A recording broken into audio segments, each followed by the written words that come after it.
ఏడ్రీ ఏదోగోలా నేను మన్నసలే తినలేదే తల్లి. అబద్ధాలాడతావు. మన్ను తినడానికి నీకేం కర్మ పట్టిందిరా?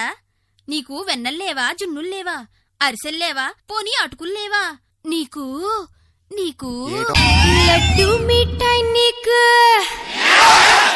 లడ్డు మిఠాయి నీకు రమ్యముగా చేయిస్తే